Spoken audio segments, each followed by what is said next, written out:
Welcome back to the Minecraft Let's Play, everybody. My name is Track394, and today I'll be showing you around my world, and we'll be working on some stuff together. I got some really fun plans for us today. So I wanted to start here in the library.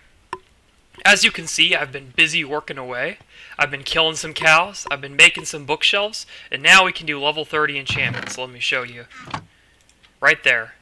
Of course, I would never want Smite 4, but yes, I have level 30 enchantments now, so that's awesome. I can finally get some nice diamond tools here. So now that I actually have an enchanting station, why don't I go ahead and do my first enchantment right here on camera before I get started the episode. So, obviously I don't want a Smite 4 sword, so let's see what we can get from these tools. So I have a diamond pickaxe here. Efficiency 4, that's not bad, but I prefer something better. Let's see, Fire Protection 4, that's kind of a meh enchantment. Sharpness 3, that really sucks. Okay, I think we're just going to stick with the pick here. No pun intended. Alright, Efficiency 4, let's see what we get. And Breaking 3, Efficiency 4, that's not a bad pickaxe right there. I think that's a solid work pick right there. And, with what I have planned for the episode today, I think I'll definitely be using it. It'll definitely come in handy with all the things that I have in mind. So as you can see here, I got a bunch of chests, got some bookshelves. So my plan here with this area is to make this the enchanting area, obviously. I keep my lapis and other needed enchantment items in here. I put books and armor and whatnot in here. And then in these chests, as I start enchanting more books, I'm going to actually store them in here as a central storage location for all my enchanted books. And on this level right here, I'm going to be using this level to hold all the comments from the comments section that I choose to use for each episode. So at the end of the episode today, I'm going to find a comment from a previous episode up to this point, and then I will share it with y'all, and I'll put it in the chest. I don't get comments in all my videos. I don't have enough viewers right now, but in the future, maybe I'll have one comment every episode once I get some more viewers. So yeah, so that's the library. I've been working on it very diligently. Everything is lit. There's no monsters that can spawn in here. So yeah, it's definitely coming along. All the carpet's been placed, all the glowstone has been placed. I decided not to put glowstone in the top layer there because it's being lit from the floor, so there's really no reason to put glowstone up there. And I think it looks nice. So yeah, the library is pretty much complete at this point. All I need to do maybe is just add some more decorative bookshelves here and there, maybe some more chests, I don't know. Kind of mess around with it, but for the most part it's done. So yeah, I have the opportunity now to start dyeing these sheep green, so I can start with the pumpkin torch removal project, which is kind of a slow and never-ending project. My plan is to remove all these torches and just replace them with pumpkins with wool over the top of them, if you hadn't seen my previous episode. Anyways, so now that we're here, what am I actually going to do today? So my plans for today are to not only build the cactus farm, because I feel like I didn't adequately demonstrate to you all how to make a cactus farm, one that's effective. So I decided I'll go ahead and make one today, just a basic one, and I'll show you how to make the tiling design so that y'all can make one for yourselves, make it pretty nice. And then after that, I have some other plans to the episode. I gotta be more careful where I climb here. I have some more plans for the episode. I'm actually thinking about installing an automatic sugarcane farm, because I realized I actually have the resources now to make an automatic sugarcane farm. So no longer will I have to break all this by hand. I can just use a daylight sensor to automatically harvest at the beginning of the day, and then store it all in large chests, and I'll have pretty much infinite paper at that point. That's one of the first farms I like to set up because I use so much paper in the early part of the game. So yeah, that's what I have planned for today. So I hope you'll join me, and maybe we can learn something new today. So hold on, and I'll be back in just a minute with the first project I have in mind. Welcome back, everybody. So I've been looking around my base here for good places to kind of use as templates for projects I have in mind for the future. And I realized that there's a great deal of projects I plan on doing that are going to be underground. So one of the first things I'm going to want to do here is actually create a tunnel that goes underground to a little man cave area, perhaps. and then from there I can access all my underground projects. Because I don't want to have my entire surface area just bombarded with various monuments and structures sticking out of the ground. I want it to be pretty clean. I like to have nature in most of my base here, so I want to have like flowers and nice little aesthetic buildings. But then if I want to have any industry, I like to put it underground. So my plan here is to take this spot right here and make it into a little circular tunnel that goes straight down deep into the ground. Not too deep because I don't want to hit my cave spawning system that is right here. That goes to about roughly this area right here.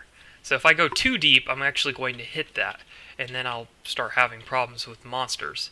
So what I'm going to do is I'm going to make it go down just a little bit, not too far, because that goes all the way down to the bottom of the earth. This is not going to be nearly as deep. But I'm going to have it go down just a little bit, maybe have some slime blocks at the bottom or something that can stop my fall. And then from there, I can swim out of the water or jump away from the slime blocks, and then go to a little pathway that leads me to all my redstone underground creations. So first thing I'm going to do here is just start digging out this hole. I'm not going to make it too incredibly deep. Again, I'm just going to make it a small little hole right here. So I'm going to start digging this spot right here, and kind of make it in a circular fashion. This is a kind of a little cave I had dug out because I was looking for andesite for the library. But yeah, just be digging this part right here, and try to make it look as circular as possible. Probably have to use a little bit of my help maybe online to find a good template for a circle that I could use. So I'll keep you guys updated on how I'm doing with this. Hello there. So I'm kind of bored, just kind of mining away this material, and I thought I'd share something with you guys. So I don't know if you guys are familiar with the idea of lucid dreaming. Perhaps you've heard of it before. Basically, lucid dreaming is a situation where you're able to control what you dream, and you're able to kind of control what happens in the dream. And so I've actually been practicing lucid dreaming recently, and last night was the first time that I've actually successfully created a lucid dream, and I was able to control some parts of it. But the problem was I wasn't able to realize that I was dreaming until later in the dream. And that was sort of when I was able to take control of the dream and control it. But unfortunately, I didn't stay asleep long enough to really have much control. But it was a start. Definitely a start. But I plan on practicing a little bit more in the future to try to get better at lucid dreaming. But I just wanted to ask you guys what your thoughts are on lucid dreaming. Have you actually been able to achieve it?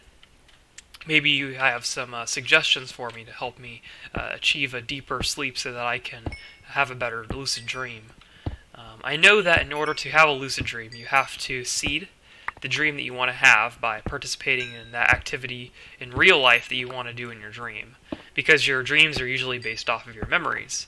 So by having a memory that triggers my dream, it makes it a lot easier for me to have that dream particularly that I want to have. So anyways, the lucid dream I had last night was kind of interesting. Actually, in that lucid dream, I saw a lot of my friends from school, but I also saw people I had never met before. And for example, one of them was an Indian fellow whose name was Sahid, and I don't think that's an Indian name whatsoever, but that was his name. And he basically said hi to me and ignored me for the rest of the dream, which is kind of weird because I had thought that all the characters in my dreams would be interesting and would talk to me, but in this case, this character did not care about me whatsoever, so he just kind of ignored me. Isn't that cool? The pick is so much faster than that iron pick. It's so much nicer. Anyways, so Sahid showed me around the school, but he barely ever talked to me. In fact, he showed me this auditorium, and it was a really, really big auditorium. Think of like an auditorium that can seat 300 to 400 students. That's how big the auditorium was. And I was looking around this auditorium, and he was showing me around the auditorium and whatnot. And I was thinking, this is not my school, because the school I go to is too small to have an auditorium that big. We just simply don't have enough students. So I thought to myself, why am I having this dream? Why am I meeting this Indian fellow I don't know? And why am I dreaming about an auditorium that I've never seen before? And I realized at that point that it wasn't actually based off of memories. I had actually achieved a point where I'd caused something to happen in my dream that was not based on a memory. In other words, I was in such control of my dream that I was even able to create new characters. I was able to control the setting. I was able to go places I've never been before, meet people I've never seen before. It was truly exhilarating. It's really cool that you're able to actually do things like that, you know. Um, and what's funny was that I had heard that name before, but I didn't know anybody. So when I met Sahid in my dream, I didn't know. I thought I would recognize him, but I didn't. And I think it's because my brain had actually created a face and attached it to that name for me. It was as if my mind was filling in the gaps where my rationality was missing, which was really cool to think about that. Anyways, so how do you know when you're in a lucid dream? I use a reality check system.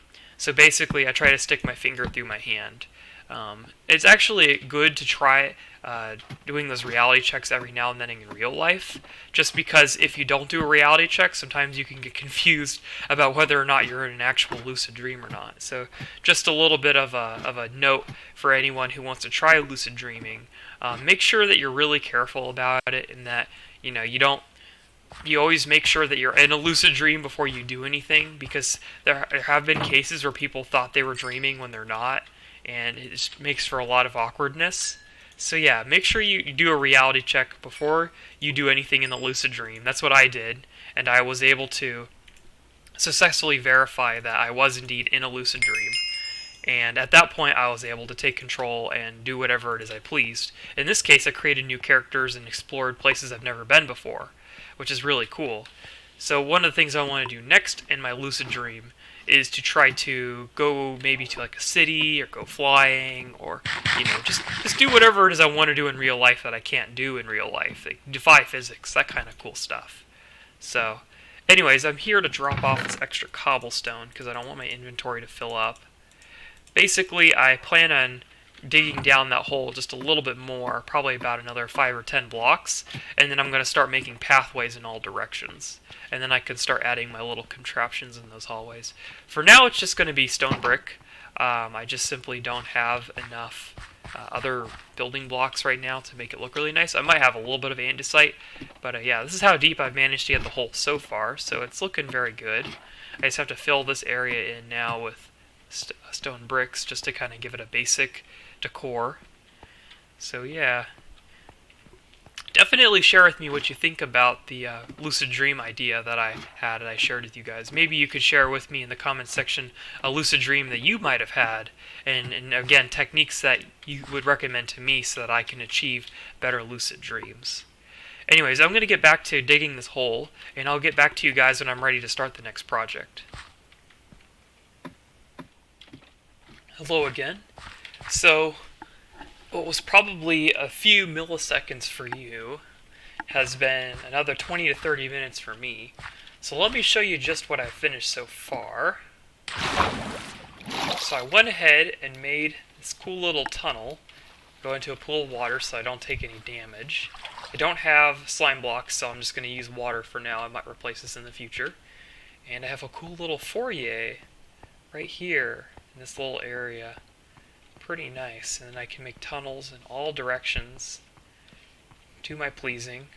So the first thing I'm going to do is going to make a tunnel in this direction, and I'm going to start setting up everything I need to make a cool little automatic expandable / tileable sugarcane farm.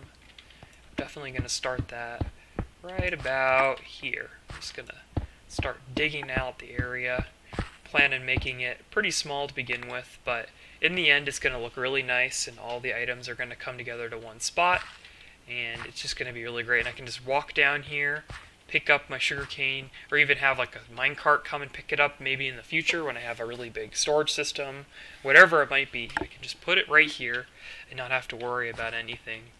So yeah, I'm going to start digging out the area here and making this just start looking nice. And maybe hopefully in the future we can get a, hopefully by the end of this episode we can get a nice little sugarcane farm here, and then maybe on that side we can have a little cactus farm. So I'll be back once I dig this area out. Alright, another flash for you, another almost hour of work for me, and I have a semi-automatic sugarcane farm. So I decided not to worry about the automatic harvesting quite yet, just because I want to make this a simple farm to begin with. But the cactus farm will definitely be fully automatic. So here it is. It's very simple. It's just a bunch of pistons that push the sugarcane into the middle, and they all get carried by the water stream over to this area, and then eventually I'll get a hopper and I'll pick it up and I'll have it stored in a chest. But for right now, it's just a very simple design. It's the beginning of an idea, and it's also tileable, so I can tile it in that direction infinitely if I wanted to, or I could stack another row and keep doing that if I wanted to. It's all up to how much I want to really expend, energy I really want to expend on this. This got really annoying when I realized this right here, if you see this cobblestone, is the staircase to my mine. So I break one of these blocks. I don't want to break the wrong one, but if I break one of these blocks, you'll see what I'm talking about. Yeah, right there. You can see I just broke a rail. But yeah, you see how close this redstone is to this mine shaft I have right here. It's really annoying because every single time I try to go around it, it's just so, the tunnel's so wide that it just screws up everything. So I have to get clever about finding a way to work around this tunnel. But seems like I've managed to do okay so far. But if I wanted to expand the sugarcane farm, I'd have to get even more creative as to how I would do that. So yeah. Anyways, I've been working away on other things as well during this time. So as you can see here, my automatic chicken farm is actually working fine now. You can hear all the chickens in the upper area there. There's about 25 of them, and they're laying eggs and they're killing these little baby chicks as they grow up, and they get their feathers. Pretty good stuff. So I don't know if you just saw, I think that guy just burned up while I was here. So yeah, pretty cool, and I just use these seeds to feed them whenever they get a chance. So yeah, I'm starting to get feathers and occasionally cooked chicken. And if I flip this lever, I can also get eggs as well. But right now I don't need eggs. Right now I need food, because this stack of beef is not going to hold me over until my next harvest of cattle. So I'm going to have to start eating chicken once I get some more. So yeah, I'm going to keep working along here. I'm not going to spend too much more time or energy on that sugarcane farm. I just kind of want to get the idea going, because I don't have a lot of time today, but I'm definitely going to also finish this cactus farm, and then I'll probably call it an episode there.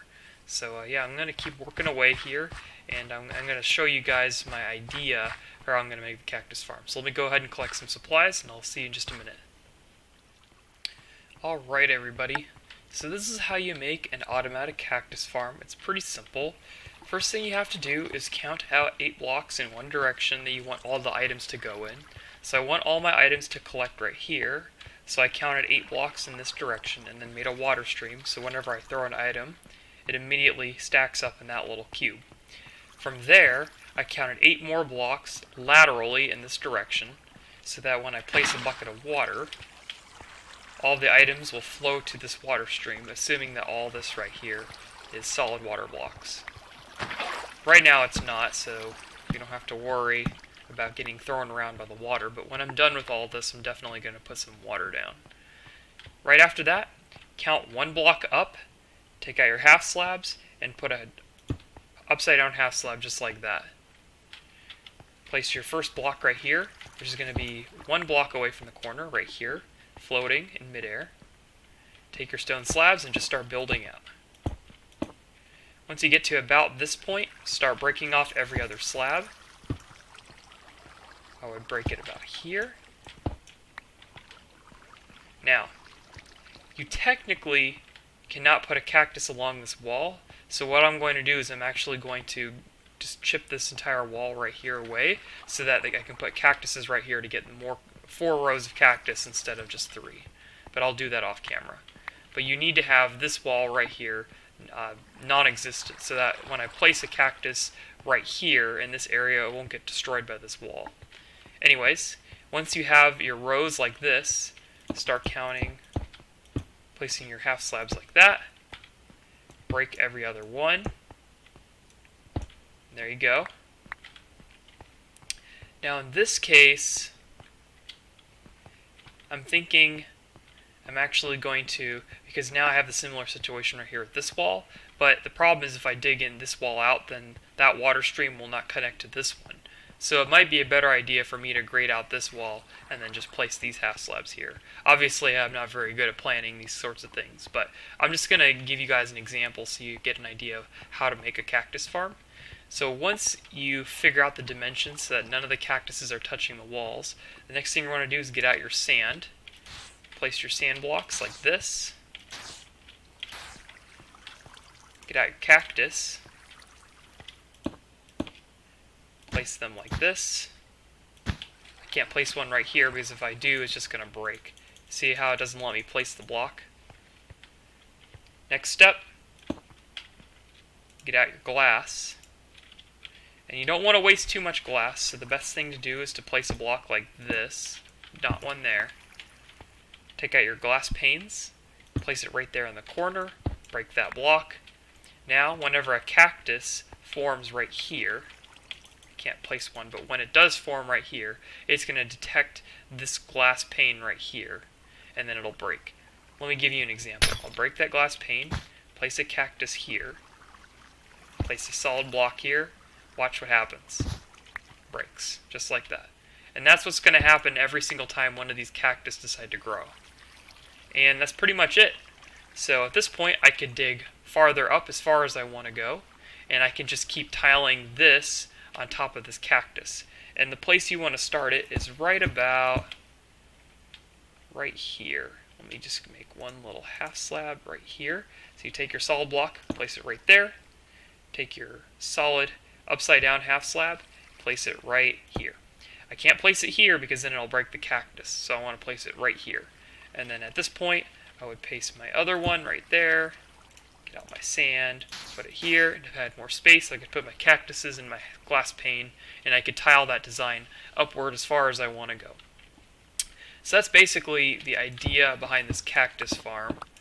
That's how you would place it. And then when you're done placing all the cactus and all the sand, then you take out your water bucket and you place down your water streams like you saw me do originally, and then you can seal this off. You don't need to come in here anymore because the cactus will automatically harvest themselves and they'll fall into the water, and as long as you have a hopper here to collect all the items, they won't despawn. Or you could come down here occasionally and pick them up on your own. It's completely up to you. So yeah, that's pretty much the design right there. I'm going to keep working on my own, and I'll get back to you guys when I actually finish my work, and I'll show you guys the whole thing in action. So I'll see y'all in just a little bit. Welcome back, everybody. Another rainy day in the Minecraft world. But I've pretty much finished all the... Ooh. Huh. Scary thunder, huh? Anyways, I finished all of the work down in the man cave area. That's what I decided to call it. And I just thought I'd give you guys a quick little detour. So let's go ahead and take a dive. So here's the cactus farm. As you can see, it goes up to 2 layers. And this is pretty much all I really need as far as cactus is concerned, because I'm going to have this thing running all the time. And this is going to produce way more than enough cactus that I'm going to need.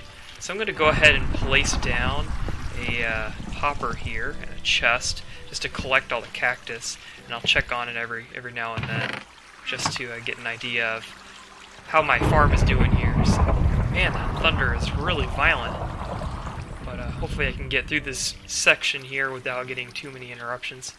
Anyways, so yeah, everything is perfectly aligned. All the cactus are placed like they should. Make sure when you make this farm for yourself that you always place the cactus last, starting from the top, just because you want that to be the last thing you place with this sand. Man, I'm really competing with this thunderstorm, aren't I? It's like the game's trying to troll me or something. Anyways, I wanted to install a hopper over here as well. I tested the sugarcane farm. It works well. Occasionally, a sugarcane might get caught like in one of these spots right here, but for the most part, Sugarcane does not. But it's not really a big deal. I mean, I plan on expanding this perhaps in the future, but I'm sure that if I time it so that these pistons in this row both extend at exactly the same time, that'll become less likely, because then the sugarcane will get caught in the middle between the two pistons instead of having an opportunity to jump from this side to this side and land on the edge of this block. But that's something for later. Right now I just kind of want to get this working. Just a very basic rendition. You can see that this one retracts last. But yeah, I just kind of want to get this episode finished so that I can have something for you guys by the end of today. So I'm recording this a day later, if you're wondering. I pretty much have a lot of things going on in my life right now, so I'm just doing the best I can as far as recording, but just trying to get in a couple bits and pieces here and there. So during the process of all this building, my shovel broke, so I went ahead and made a diamond shovel. So we're going to go ahead and go back to the top here to the level 30 enchanting station and just see what we can get on it. Hopefully you can get like efficiency 4 or some nice little enchantment that I can have for this. By the way, the chicken farm is working nicely. I'm already starting to get some drops here and there, so it's definitely a nice thing to have. That'll just produce some food for me over time. I might want to add some more chickens if I want to make it faster. But for right now, it's doing just fine. So anyways, let's go to the top of my library here. Okay, let's see, let's get some lapis. Alright, let's see what we can get on the shovel. Efficiency 4. So I already have my efficiency 4 pick, so I feel no reason to do that. Let me just check out the other options here as well, just in case.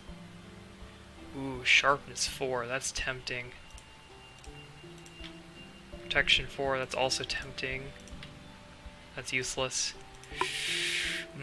Should I stick with my iron sword, or should I just go with the shovel? I really need the shovel, to be honest, and efficiency 4 is nice because I can instant mine sand with it, so I think I'm gonna go with the efficiency 4 shovel just because I need it so badly. Ah, darn, I was hoping I'd get a breaking 3 on that. That's kind of unlucky. I should have gone with the sword. But oh well. I mean, it's a shovel, and once I get an Unbreaking 3 book or an Unbreaking 3 shovel, then I can combine it with this one when it gets to low durability, so not a big loss. Definitely still usable. Yeah, sort the chest here. So yeah. Take a look around here. I designed the library purposely with big windows so you can look out and see my base from all the cool angles. Again, I haven't had any mobs come out of the monster volcano yet, so I think I need to check on it. Either A, I'm not spawning enough monsters because everything is not as dark in the underground caves, or there's some kind of flaw with my mechanism. Tree farm is really nice. I actually used it recently, and it's a very efficient way of getting lots of oak wood and birch wood pretty quickly, so I'm definitely enjoying that I worked on the project. I already did my first harvest in the cow farm over there, so that's how I'm able to get my level 30 enchanting station.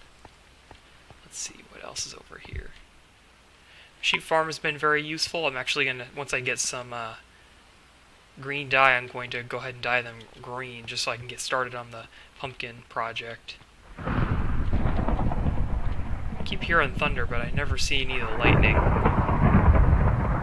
Interesting.